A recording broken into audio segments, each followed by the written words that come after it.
Good morning, students. Today I have taken organizing, chapter 5 of business studies.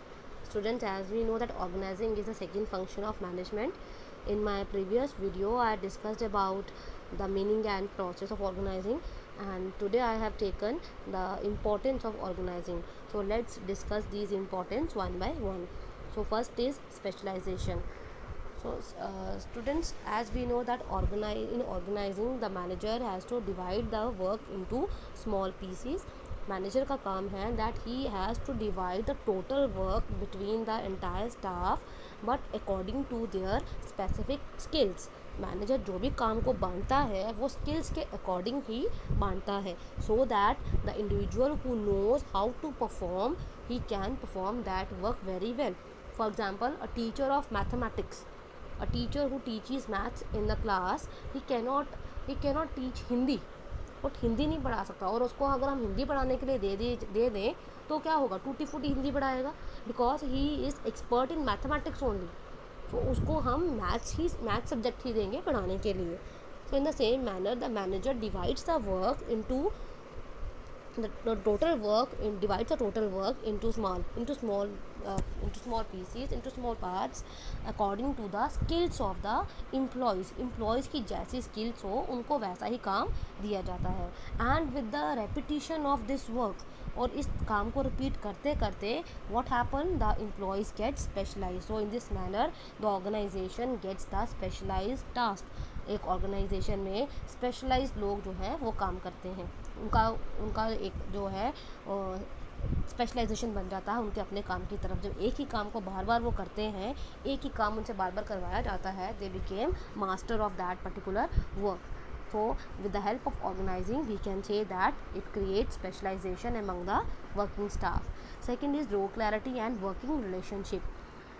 Manager जो होता है वो jobs assign करता है according to skills. As we have learned in the first step, he assign the jobs according to the skills, but with the assigning of jobs he also defines the employees how to perform, काम कैसे करना है, what to do and what not to do.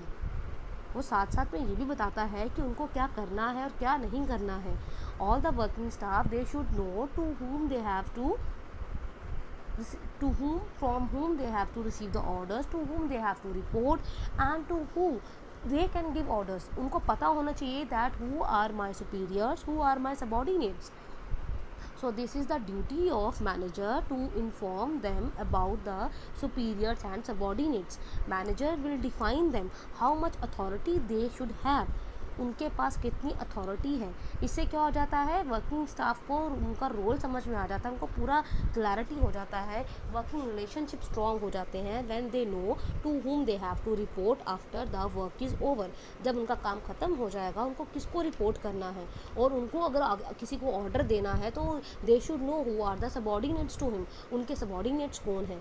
इससे क्या रहता है, एक organisation में वर्किंग एटमॉस्फेयर बहुत फ्रेंडली और बहुत ही कॉर्डियल रहता है. Now the third point is optimum utilization of resources. Students, as we have learned that in organizing that total work is divided into different parts and according to skills, it means जिसके पास जैसा talent है वो वैसा उसको वैसा काम दिया गया है. मतलब there is no overlapping, there is no duplication of work. कोई ओवरलैपिंग नहीं हो रही है, कोई डुप्लीकेशन नहीं हो रहा है, ऐसा नहीं हो रहा है. मैनेजर एक पूरी लिस्ट बनाता है जिसको हम कहते हैं job description document. A manager has to maintain this document. इसमें हर एक एम्प्लॉय का नाम मेंशन किया जाता है, उनको कौन सा काम दिया गया है ये मेंशन किया जाता है. So in this manner manager reduces that the risk of overlapping. जो भी काम दिया जाता है वो रिपीट नहीं हो रहा है, जिसको जो काम मिल रहा है वो किसी और को नहीं मिल रहा है. there is no chance of same work to be performed by two individuals. दो लोगों को एक जैसा काम नहीं मिल रहा है. so manager maintains this system.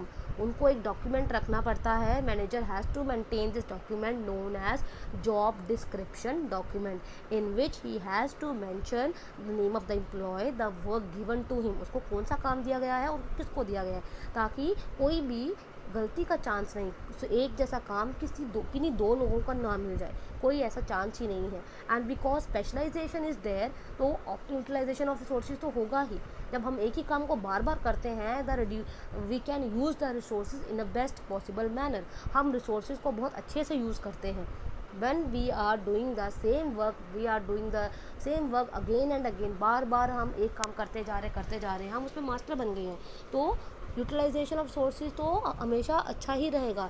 We can optimally utilise the resources available to us because we know how to do the work, क्योंकि हमें ये काम आता है। So let's to move towards the next step, that is effective administration.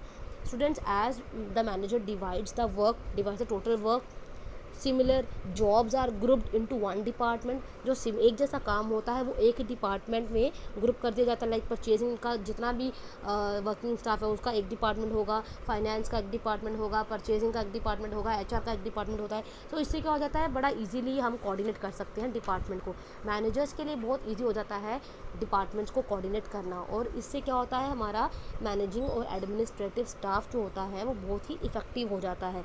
There is an effective management when we easily maintains the department. बहुत आसान हो जाता है हमारे लिए सिमिलर एक्टिविटीज़ को परफॉर्म करना, उनको कोऑर्डिनेट करना। एक मैनेजर के लिए बहुत हेल्प हो जाती है, वो हैंडल कर लेता है बड़ी आसानी से।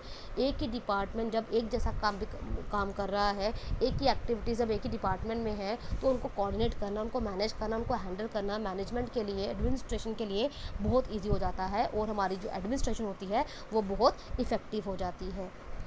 The next step is adapt to change, because similar jobs are grouped into one department. Organising में क्या होता है, एक जैसा जो काम होता है उसको एक डिपार्टमेंट में डाल दिया जाता है। मैनेजर क्या करता है, manager will bring change only in that department in which external environment changes.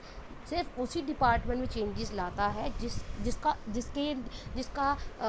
External environment का जिस डिपार्टमेंट पे असर होता है, मैनेजर उसी डिपार्टमेंट में चेंजेस लेके आता है। ज़रूरत नहीं होती है पूरे डिपार्टमेंट को, पूरे ऑर्गेनाइजेशन स्ट्रक्चर को चेंज करने की। बड़ी आसानी से मैनेजर क्या करता है, सिर्फ उसी डिपार्टमेंट में चेंजेस लेके आता है जिससे कि एक्सटर्नल एनवायरनमेंट में चेंजेस आई हैं, जिसका इफ़ेक्ट हुआ है। उसके लिए बहुत इजी हो जाता है सिर्फ इफ़ेक्टेड डिपार्टमेंट को चेंज करना। मैनेजर के लिए बहुत आसान हो जाता है, पूरे ऑर्गेनाइजेशन स्ट्रक्चर को चेंज करने की कोई ज़रूरत नहीं रहती है। Now the next step is expansion and growth. Students, as we know that total work is divided into small units. Different departments को जो काम बांटा गया है वो स्मॉल यूनिट से बांटा गया है। Specialisation is there, it means हर कोई जो भी काम कर रहे हैं वो अपने काम में एक्सपर्ट हैं, परफेक्शनिस्ट जो हैं वो अपना काम कर रहे हैं। इससे क्या होता है, एफिशिएंसी भी इम्प्रूव हो रही है क्योंकि स्पेशलाइज्ड अपना काम कर रहे हैं। There is no repetition of work, effective administration is there, resources are utilised in a well manner. It all these helps in the creation of all these helps in the expansion and growth of business. इससे हमारे business की expansion और growth और easy हो जाती है। जब हमारे पास, हमने अभी जो पॉइंट्स ऊपर पढ़े हैं, all these points helps the an organisation to easily expand and grow. And last is your development of personal. Since manager delegates his authority, वो अपना थोड़ा बर्डन जो है कम कर रहा है, he delegate some of his authority to perform various jobs. What happen, it reduces the workload of the manager. उसका जो काम वर्कलोड है वो कम हो रहा है, and he gets time to analyse, to realise his full potential on all those matters which requires his attention. उन सारे कामों में जिसकी उसको ज़रूरत है वहाँ पर सारी अटेंशन आ जाती है, बिकॉज उसने अपना जो काम था, अपना वर्कलोड था वो बांट दिया है। उसने अपना जो सारा टाइम था वो क्रिएटिविटी में लगा दिया, and with this he improve his skills also, and he get time to work for the entire organisation, जिसका अल्टीमेटली बेनिफिट किसको हो रहा है, ऑर्गेनाइजेशन को हो रहा है। So development of personnel is again a very important point of organization, and with this we have done with the importance of organization. Students, there are some easy ways to remember these importance of operations management. So you can also use these points to remember the importance of organizing. Thank you.